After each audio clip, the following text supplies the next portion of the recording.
You WhatsApp guys, চলো দেখা যাক কিভাবে আমরা এজ ব্রাউজারটাকে মডিফাই করতে পারি। তো কম্পিউটার অপারেটররা মূলত কি করে, আর যে কোনো পিসি সেট আপ করার সময় প্রথমে ক্রোম সেট আপ করে নেয়। তো আমরা ক্রোম বাদে কেন এই এজ ব্রাউজারটা ইউজ করতে পারি না, যেটা কম্পিউটার থেকে ডিফল্ট ভাবে দেওয়া হয়। তো চলো দেখা যাক আমরা এটা এখন থেকে ইউজ করব, এবং বিরক্তিকর যে স্টেপগুলো আছে ওগুলো আমরা হটিয়ে দিব। তো দেখতে পাচ্ছ, ধরো আমি একটা ফোন কপি করতে চাই বা কোনো কিছু সার্চ করতে চাই, তখন এই গুগল ইঞ্জিনটা হচ্ছে আমার ডিফল্ট সার্চ ইঞ্জিন হিসেবে এখন দেখাচ্ছে। আর এখান থেকে যে লেন্সটা আছে এটা কিন্তু আমাদের অনেক সময় দরকার হয়, আর এটার কারণে মূলত আমরা ক্রোম ব্রাউজারটা সেটা দিয়ে থাকি এজ না ব্যবহার করে। তো কিভাবে আমরা এখন এটার সমাধান করতে পারি সহজেই, যেন আমরা ক্রোমের মতো এই কাজটাও, গুগল লেন্সের কাজটাও করতে পারি অ্যান্ড ব্রাউজারটাকে খুব ভালোভাবে ইউজ করতে পারি।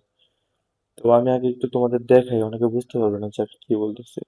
এই দেখতে পাচ্ছ, অনেক সময় আমরা কোনো লেখা থেকে ছবি যে পিকচার আছে সেখানে লেখা আছে ওটা আমরা কপি করতে চাই, সেক্ষেত্রে এটা দরকার হয়। হ্যাঁ, গুগল লেন্স থেকে কপি করার পর ফন্ট কিন্তু একরকম থাকে না।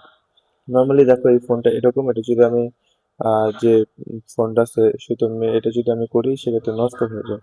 তো আমাদের কি করতে হয়, এটাকে কনভার্ট করে ইউনিকোড টু বিচার এরকম একটা ইয়ে আছে, ওইটা থেকে কনভার্ট করে এই যে মূলত এখান থেকে এই লেখাটা কপি করে যদি রাখি সেক্ষেত্রে পারফেক্টলি বসানো যায়, প্লাস স্ট্যাম্প লেখা হোক বা অন্যান্য যে কাজ হয় পারফেক্ট মতো বসে, এবং কি বিজয় বান্ন থেকে খুব ভালোভাবে লেখা যায়। হ্যাঁ, এখন এটা সাবজেক্ট বাদ, আমি এখন দেখবো যে সেটিং থেকে কিভাবে গুগলকে ডিফল্ট করা যায়।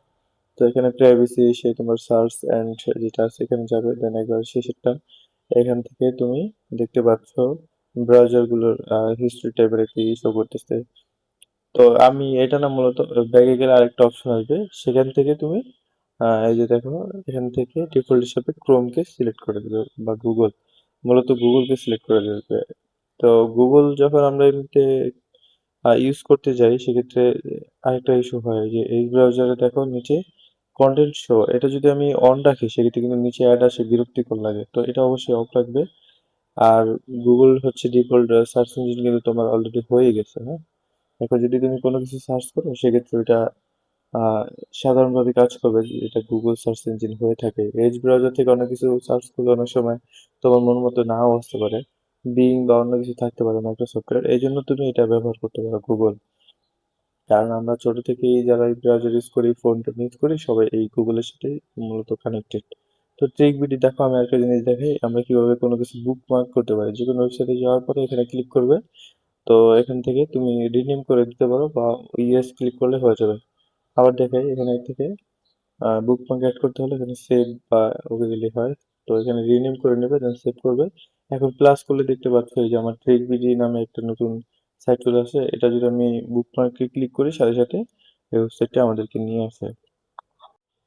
তো এই হচ্ছে ব্যাপার। আর এটা তোমার রিনেম করে শর্ট রাখলে বেশি বুকমার্ক আসবে এখানে, আর দেখতেও সুন্দর লাগবে। আর এজ ব্রাউজারটা কিন্তু ক্রোমের থেকে কোনো দিকে কম নয়, এখানে তুমি গুগল পিন করে রাখতে পারো বুকমার্ক হিসেবে। সেক্ষেত্রে তোমার যখন লেন্সের দরকার হবে গুগল লেন্স, তখন তুমি ওখান থেকে ক্লিক করে মূলত কাজটা করতে পারবে। তো বন্ধুরা, এটাই ছিল ভিডিও।